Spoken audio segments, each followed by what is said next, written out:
दोस्तों आप सोचिए, कभी आप उठते हैं, आपको पता चलता है कि जो $1 है वो ₹1 के बराबर हो गया है, तो क्या होगा? इमेजिन कीजिए। आप देखिए इसके फ़ायदे क्या क्या हैं। जो भी बाहर की चीज़ें हैं, जो विदेशी चीज़ें इंडिया में आती हैं, वो सस्ती हो जाएंगी। आईफोन आपको सिर्फ ₹600 में मिलेगा अगर $1 के बराबर ₹1 हो जाता है। आप विदेशों के टूर कर पाएंगे बहुत ही सस्ते रेट में।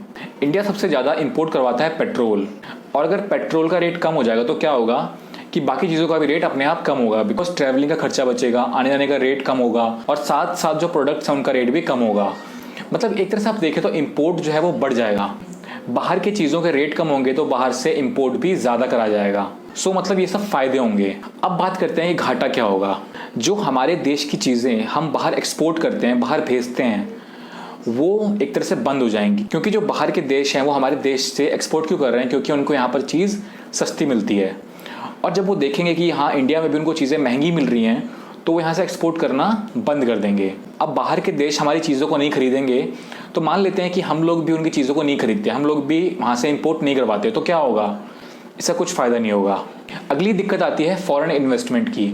जो भी आईटी कंपनीज़ हैं वो अपना इंडिया में पैसा क्यों लगाती है? क्योंकि यहाँ पर उनको प्राइस कम लगता है, लेबर का जो चार्ज है वो कम लगता है, तो वो यहाँ पर पैसा लगाती है। और हमारे देश का जो जीडीपी है वो 60% आईटी सेक्टर पर ही बेस्ड है, जो बाहर से फॉरेन इन्वेस्टमेंट हो रही है। और हमारे देश की जो 27% तक एम्प्लॉयमेंट है वो भी इन्हीं फॉरेन इन्वेस्टमेंट के थ्रू हो रही है। सो अब आप देखिए कि अगर फॉरेन कंपनीज़ को लगेगा कि वो इंडिया में अपना जो काम चला रहे हैं उसमें उनको फ़ायदा नहीं हो रहा है, तो वो क्या करेंगे? जो उनका यहाँ पर बिजनेस है उसको बंद कर देंगे।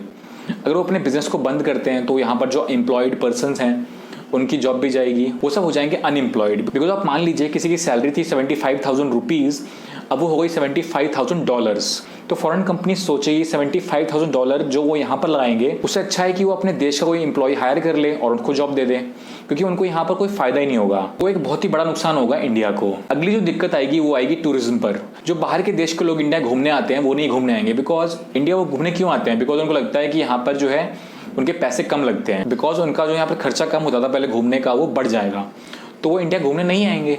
अब अगर टूरिज्म बाहर से घूमने के लिए नहीं आएगा तो यहाँ पर कोई टैक्स भी नहीं मिलेगा, मतलब एक तरह से हमारा नुकसान ही हो रहा है। तो मतलब आप देख रहे हैं कि यहाँ पर जितना फ़ायदा नहीं हुआ उससे ज़्यादा घाटा ही हो गया। तो अगर आप लोग सोचते हैं कि $1 के बराबर हो जाता है तो उससे फ़ायदा है, तो ऐसा नहीं है, क्योंकि ऐसे बहुत सारे देश हैं जिनकी करेंसी वीक है लेकिन वो एक डेवलप्ड कंट्री है।